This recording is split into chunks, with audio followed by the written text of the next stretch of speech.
وَأُولَٰئِكَ لَهُمْ عَذَابٌ عَظِيمٌ تہندِ خٲطرٕ چھُ بوٚڑ عذاب تہندِ خٲطرٕ چھُ بوٚڑ عذاب کمہِ دۄہ یومَ تبیضُ وجوٗہٌ ییٚمہِ دۄہ کینٛہہ دۄہ آسن نپ نپ کران تہٕ پرٛزلان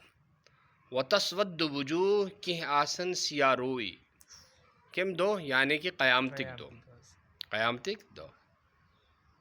فَأَمَّا الَّذِينَ اسْوَدَّتْ وُجُوهُهُم بہرحال تِم لوٗکھ یِمن روٗسیٲیی گژھِ حٲصِل وَهُمُ الْكَافِرُونَ تِم گٔے کٲفِر فَيُلْقُونَ فِي النَّارِ تِم یِن نارس منٛز ترٛاونہٕ وَيُقَالُ لَهُمْ تَوْبِيخًا بیٚیہِ یی تِمن وننہٕ غرض موٗجب اَکَفَرتُم تۄہہِ کوٚروا کُفُر بعد ایٖمانِکُم پننہِ ایٖمان آننہٕ پتہٕ یومَ أخذِ المیٖثاقِ ایٖمان کر سنا اوسُکھ ووٚنمُت عالمِ میٖثاق یُس چھُ عالمِ ارواح یُس چھُ یتھ منٛز ساروین ارواحن آو یہِ عہد تہٕ پیمان ہیٚنۍ کہِ تُہۍ ہسا أنِو ایٖمان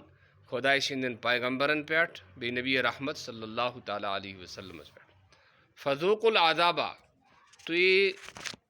ژٔیِو یہِ عذاب بِما کُنتُم تکفرون پننہِ کُفرُک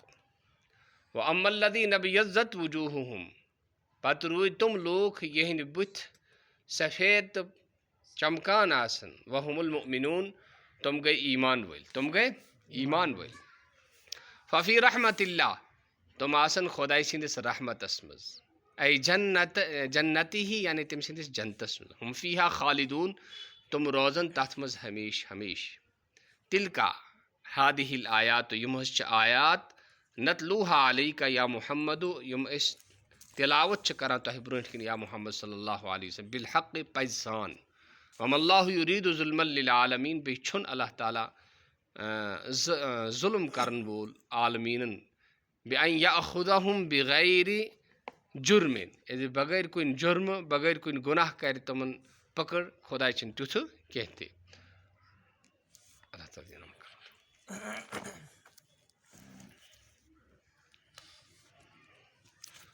عمل دوٗم تہِ اوس نہٕ اَسہِ سۭتۍ کٔرِتھ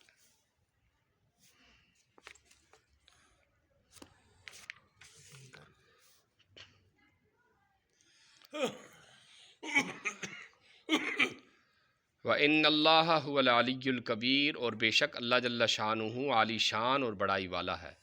حتىٰ اذا فُزِّعَ عن قلوبهم قالوا ماذا قال ربكم قالوا الحق وهو العلي الكبير سورہ سبا رکوع نمبر 2 جب فرشتوں کو اللہ کی طرف سے کوئی حکم ہوتا ہے تو وہ خوف کے مارے گھبرا جاتے ہیں یہاں تک کہ جب ان کے دلوں سے گھبراہٹ دور ہو جاتی ہے تو ایک دوسرے سے پوچھتے ہیں کہ پروردگار کا کیا حکم ہے وہ کہتے ہیں کہ فلانی حق بات کا حکم ہوا واقعی وہ عالی شان اور بڑے مرتبہ والا ہے فالحکم للہ العلی الکبیر سورہ مومن رکوع 6 بس حکم اللہ ہی کے لیے ہے جو عالی شان اور بڑے رتبے والا ہے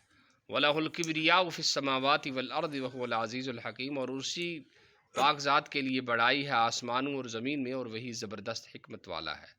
هو اللہ الذی لا الہ الا هو الملک القدوس السلام المؤمن المہیمن العزیز الجبار المتکبر سورۃ حشر وہ ایسا معبود ہے کہ اس کے سوا کوئی معبود نہیں وہ بادشاہ ہے سب عیبوں سے پاک ہے سب نقصانات سے سالم ہے امن دینے والا ہے نگہبانی کرنے والا ہے یعنی آفتوں سے بچانے والا ہے زبردست ہے خرابی کا درست کرنے والا ہے بڑائی والا ہے فائدہ ان آیات میں اللہ جل شانہ کی بڑائی اور عظمت کی ترغیب اور اس کا حکم فرمایا گیا ہے حدیث میں خصوصیت کے ساتھ اللہ کی بڑائی کا حکم اس کی ترغیب کثرت سے وارد ہوئی ہے ایک حدیث میں ارشاد ہے کہ جب یہ دیکھو کہ کہیں آگ لگ گئی تو تکبیر یعنی اللہ اکبر کثرت سے پڑھا کرو کیا اللہ اکبر اچھا یہ اس کو بجھائے گی دوسری حدیث میں ہے کہ تکبیر یعنی اللہ اکبر کہنا آگ کو بجھا دیتا ہے ایک حدیث میں آیا ہے کہ جب بندہ تکبیر کہتا ہے تو اس کا نور زمین سے آسمان تک سب چیزوں کو ڈھانک لیتا ہے ایک حدیث میں ارشاد ہے کہ مجھے حضرت جبرائیل نے تکبیر کا حکم کیا ان آیات و احادیث کے علاوہ اللہ تعالیٰ کی عظمت و رفعت اس کی حمد و ثناء اس کی علو شان کے مختلف عنوانات سے کلام اللہ شریف میں بہت سے مختلف الفاظ سے ذکر فرمایا ہے ان کے علاوہ بھی بہت ساری آیات ایسی ہیں جن میں ان تسبیحات کے الفاظ ذکر نہیں فرمائے لیکن مراد یہ تسبیحات تھے. اللہ تعالیٰ دین عمل کرنو تو پن تسبیح ناسو پابندی کرا اور پن باقی ذکر و اذکار سے تلاوت سے تتیا سو پابندی کرا.